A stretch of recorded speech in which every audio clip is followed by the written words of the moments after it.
making this video and I put it off. I don't know why. I just realized because I wanted to try to stick to a weekly schedule. I wanted to try to stick to Mondays. And I should have realized instead of waiting until the weekend to film, I probably should film like on Tuesday and then try to figure out how to edit a video all week. So today is going to be a longer video. As you can tell by the title, it's going to be a little bit more in depth. My last one was just an introduction to what my channel is about. And I'm going to tell you how I lost my sight and was going blind at 26. Talking to other people who are blind, that they've been blind their whole lives, and to their families, they will say that they think it's easier if you lose your sight when you're young or born blind, because then you don't have to relearn how to do things and you don't know any different because you don't miss what you don't know, right? So I do think that's true. And believe it or not, I have had quite a few people who I try to be open on my Facebook page. If you are going blind and you try and look people up on YouTube, they make it sound like it's all rainbows and unicorns and nothing is ever wrong, which didn't help me because it didn't feel like that. You know, there were YouTubers who said, you know, if they had a choice to get their sight back, they wouldn't because their life the way it is they're fine with it the way it is, the people they've met and things like that. And I don't know if I just didn't cope as good as they did, but I was like, if I could choose my eyesight back, that would be #1 choice. And so I'm very open on my Facebook page. I've been sharing more on my Facebook page and longer on my Facebook page than on YouTube. And I had people who, they messaged me privately and said to me, and I've had some people who left nasty comments and I deleted them. I delete those comments, who said to me that they didn't think that my life was that bad. And I was just using blindness to get attention or to, I don't know what they thought. And I kind of felt bad for them because I wonder if they themselves were going through something and they didn't have a huge support system. And so maybe they were mad that they didn't have the support for whatever they were going through. I don't know. I'm pretty sure they weren't blind because anyone who's lost their sight, there's no way that they would even have that mentality. So anyways, like I said, this is going to be a longer video, so you might want to grab some tea and a warm blanket or just pick a different video. I'm not very self-promoting, I guess. So I grew up as a normal other child who had full sight. I did not have eyesight problems growing up. I never even knew that one day I would be going blind. Had no idea. I grew up in a Christian home, and so because of that, I grew up in a home that was very supportive. And when I was about 12 years old, I started to get incredibly sick with really weird symptoms. And one week I would be totally fine, like any other preteen, and then the next week I'd be so sick I could barely get out of bed, and it was really, really hard because you don't know what was going on. So it took, this seems to be a continuing process in my life, but it took 2 years before I was finally diagnosed with lupus. Now, if there's a lot of people who are interested in what lupus is or how mine affects me, I can do another video on that later. I'm not going to spend a lot of time on that because it takes long enough just talking about my blindness. So it took 2 years, and lupus was very life-altering, very life-altering. In some people, lupus can be life-threatening. I was very fortunate in mine. We were able to get into the specialists when we needed to rather quickly, and they were able to kind of fix it. So I do battle with lupus, and I think because of having the lupus, I had had to learn how to think outside of the box. And so when there was something that I couldn't do the way everybody else could do, I would just find a way to do it my way. So if it was hard for me to bend over because of arthritis in my joints, I found a different way to do things. And so I started having a mentality of if I want to do something, I'm going to do it. No one's going to stop me from doing it. And so I became a very independent person. I don't like using the word stubborn because there is such a attitude towards people that are stubborn, but I'm very resilient, I think would be a good word. And that's just my personality. I don't know if it necessarily developed because of hardships in my life or if it's just a personality thing and that's my personality.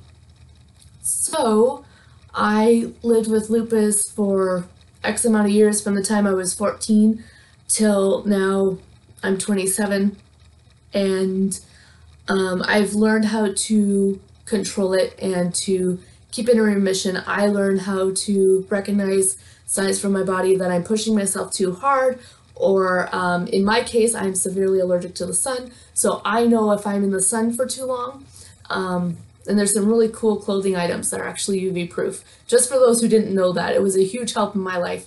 But so I learned from the time I was 14 till I was 27, so over 10 years ago, that I can live my life. It might be a little bit different than other people's, and that's fine. I'm an individual, I'll do it my way.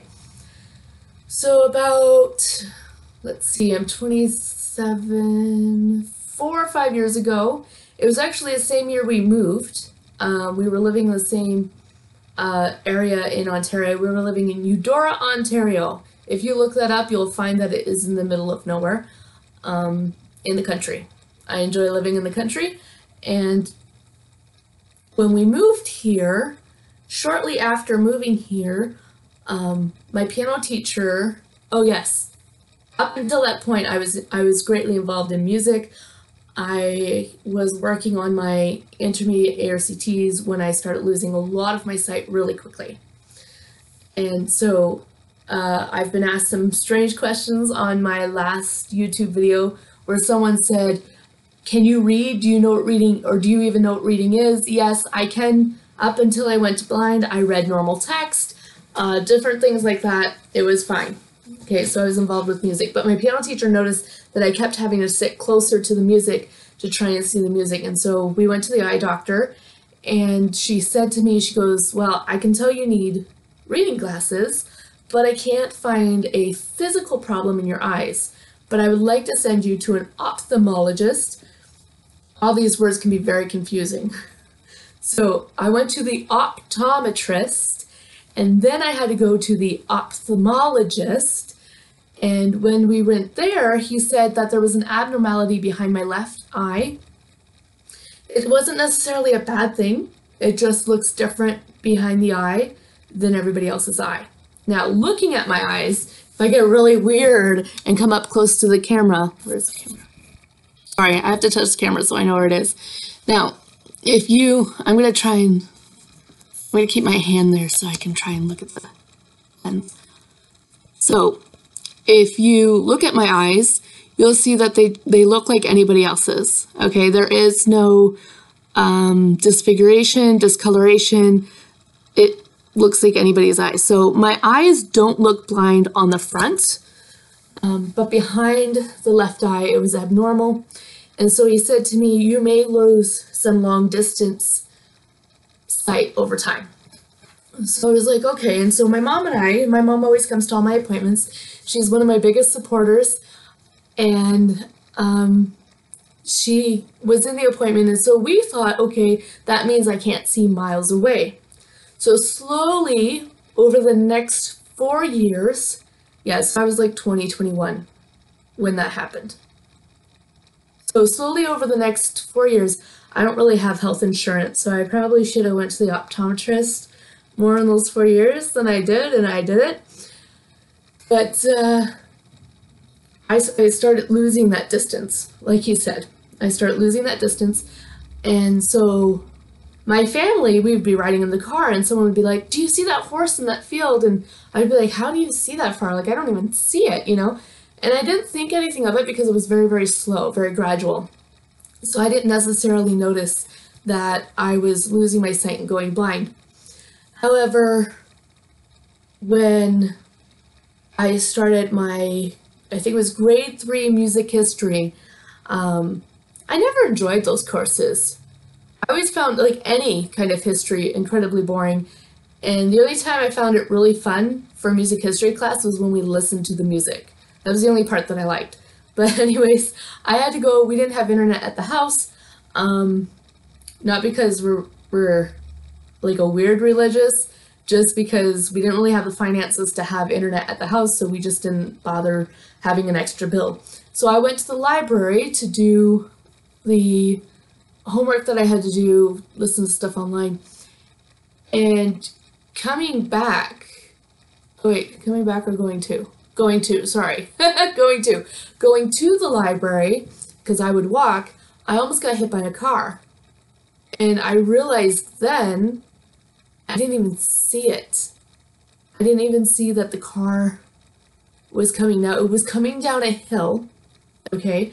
So this person, when I stepped out onto the street, was able to, like, he saw me step off the street and hit the brakes. Now, he did yell at me out the window, what are you doing? Why aren't you paying attention? And so I said to him, like, oh, I'm so sorry, I didn't even see you. I apologized, and I quickly went to the library. And so then I realized, wow, I didn't even see that car. So that made me really nervous about going out. And again, I didn't think of telling anybody about it. I didn't think of going to the eye doctor, anything like that. So I would, from then on, anytime I had to go down to Main Street, whether to go to the bank or the post office or to the library, and I was walking, I always asked my youngest brother to come with me. My other 2 siblings, they worked, so I would ask my youngest brother to come with me. And he started noticing this pattern. He said to me, why do you want me to come with you? I don't understand, like, is there somebody bothering you? Things like that. He's my youngest brother, but my brothers are both cute. I'm older than both of them, but they want to be my protectors, so they're very sweet. And so I said to him, I go, well, I almost got hit by a car, a few weeks ago, and I said I didn't see it. And so he came home and said to my mom, I don't think she can see. And I was very good at this point. I was very good at faking being able to see things. I can hear noise, sorry. I teach a private piano lesson in about like 40 minutes, so I was like, I want to make sure it's not them early. Anyways, now I lost my train of thought. Oh dear. This is my life. This has nothing to do with being blind.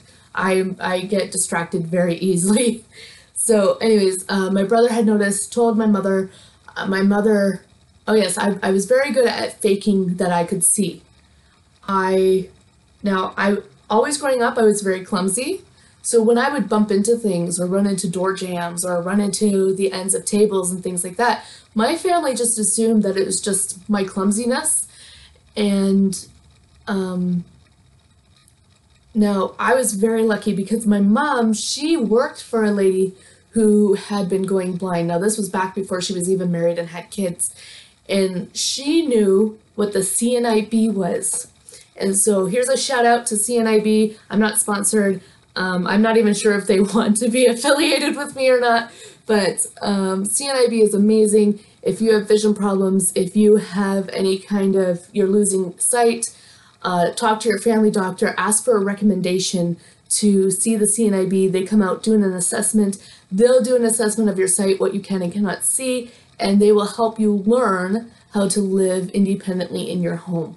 And that is such a huge, huge blessing and life changer for yourself. Because when you lose your independence, you lose your dignity. I don't know why, but that's what it feels like. You lose your dignity. You feel very humiliated that you cannot do even the simplest of tasks.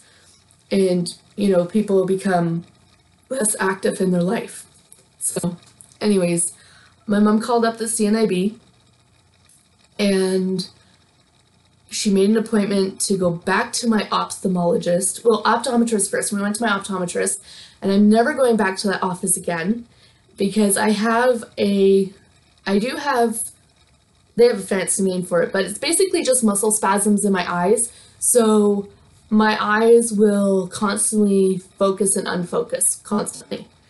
And sometimes when they're looking up close, you can see it from the outside, but it's something that's in the back of the eye. The muscle focuses and unfocuses and, is constantly moving. So I do have muscle spasms. However, that was not the cause of my blindness. And the optometrist that we went to see had said to me, okay, I want you to go to this, I guess it was like kind of like an eye training camp where they help train your eyes and stuff like that. And I forget how much it was. I think it was like some ridiculous amount, like $5,000 at least. And my family didn't have that kind of money. I didn't have that kind of money because as I lost my sight, I babysat quite a bit. And also because of my other health issues, my body becomes very overwhelmed. If I do 2 or 3 full days back to back, my body gets wiped out. So because of this, I didn't have very good finances to do something like this. And my parents were thinking about remortgaging their house so that they could help pay for this. And so I went home, I prayed about it, and I said to Mom, I go, you know what? I really feel like we shouldn't do this right now. I go, I don't know what it is. I don't know why, but I know that I shouldn't do this. And this whole time, my eyesight was continually getting worse. So within 2 years, I went from being able to read something like this far away. Hopefully I'm in the camera. This far away to having to read like this in 2 years. And also over that time, sometime I lost complete sight in my left eye. So my left eye is completely blind. It used to have really good light perception. It doesn't now. And my right eye is starting to become the same way. But like I said, I have been very, very blessed my entire life. Because I've studied music so much, I have memorized how to teach. I can even hear if a student is playing with the wrong finger because of the sound it produces. So there are certain things that I've learned to listen to that I've been able to still teach music. And like I said, that's just been a huge blessing for me, and my family is so supportive. But it took 2 years before I finally got an answer. I saw a neuro-ophthalmologist, and this neuro-ophthalmologist had told me, when I went there, very, very good. The IVI Institute, he was amazing. I was so appreciative of him because by this time I had seen, because like I said, it took 2 years. By this time I had seen so many specialists. I had been to different doctors. I had been to neurologists. I had been to naturopaths. I had been to like all kinds of avenues trying to save my eyesight, but to get some answers. So we did some really extensive tests. And I'll probably do a separate video about some of the weirdest tests for my eyes I've had to do, because it needs its own video. I'm pretty sure no one wants a video that's going to be 2 hours long. So when I went there, he said, I'm not going to waste your time doing tests you've already done. Let's do some different ones. We booked those, and he was very good because the IVI Institute, I think, is in London. And from where I live, that's about London, Ontario. I didn't have to fly. London, Ontario, sorry. But from where I lived, that was about 2 hours away. And so they were very good about if I had to do the tests there, they would try and book them all on the same day. If it was something like an MRI or something else I could do, they would book it so it was close to my house. So they were very, very understanding that way. It was amazing. And we finally figured out what it was. The physical eyeball, this is what was puzzling so many specialists. The physical eyeball looks healthy. So it looks healthy. And like I said, when you look at my eyes don't look like there's anything wrong with them. I might not be able to make eye contact with you. Like I try to focus and listen to where your voice is coming from, and I try to focus that direction. But I can't look you right in the eyes, you know what I mean? Sometimes, there's been times I've accidentally made eye-to-eye contact, and I noticed this when I was at camp. I usually wear dark glasses when I'm out. The only reason for that is because I get a lot less questions, and people treat me differently. They treat me more respectfully.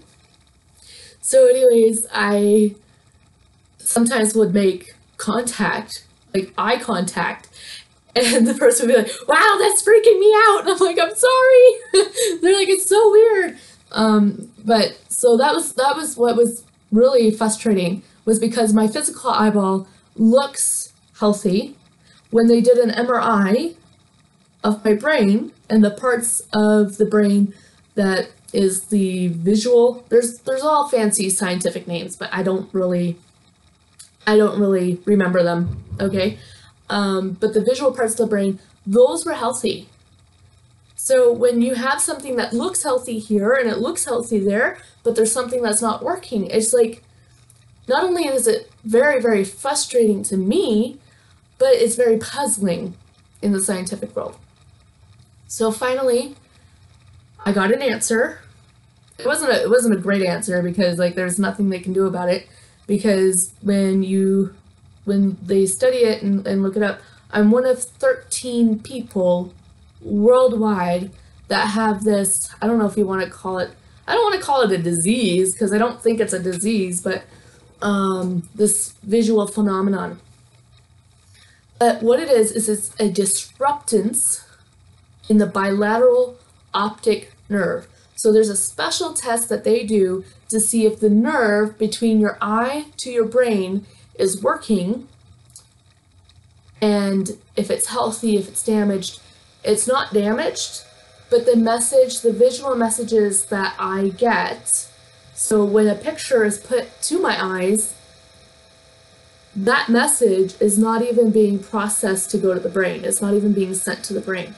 And so there's something blocking from my eye to my brain along that nerve, and it's blocking those messages to and from. So that's why I can't see. So it's a disruptance of the bilateral optic nerve. I hate the way my mom describes it. My mom's like, the eyes can see, the message just doesn't get the brain. I'm like, don't tell people that. I'm like, they don't understand that. But my mom is my biggest supporter. And I always tell people, if you don't have a support system, if you don't have people that are helping you, you know, it can make the biggest difference in the world. I have had strangers that I've never even met, and they heard of me because they had a friend who was in their church or a part of a group they were in, who had come across my stories on Facebook, had come across the different things that I had put up, and it was being shared, and they messaged me and said, hey, I just heard your story. And like I said, I try to be real.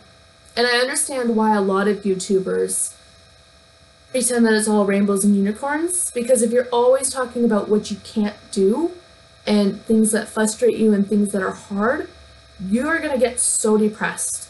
You are. It's inevitable. It doesn't matter what your personality is. If you're constantly discussing what you can't do, what is unfair, when you're treated wrong, when you're bullied, and believe me, I live in a very protective family. My family doesn't play tricks on me. My family, you know, they are not mean to me about my sight, but you still get bullying from the outside world. You do. And if you take a social platform, whether it's Facebook, YouTube, any of those other, you know, social media platforms, someone is going to be nasty to you. And you have to already determine that you're not going to let it bother you. And if you're not a family member or a close friend and someone says something to me that's just ignorant and rude, I usually don't care. I don't pay attention. I might laugh about it with my family. I know that there were a couple of comments that I think you could have taken them two ways, and my family was becoming very defensive and reading some of those questions and being like, why are they asking it that way? And I thought it was kind of funny because I was just kind of like, well, whatever. So again, if you have questions or comments or any kind of concerns you would love for me to answer, go ahead and write them down in the comments below. If you've lasted this long to the end of my video, bravo! I don't even know how long it is. I'm going to have to listen back to it later and listen to the time frame that is said to it. And, you know, definitely like and subscribe to my video if you've lasted this long, and hit that notification bell button. So thank you so much for watching, and I'm hoping to not procrastinate the next time I put a video out. Thank you so much. Bye.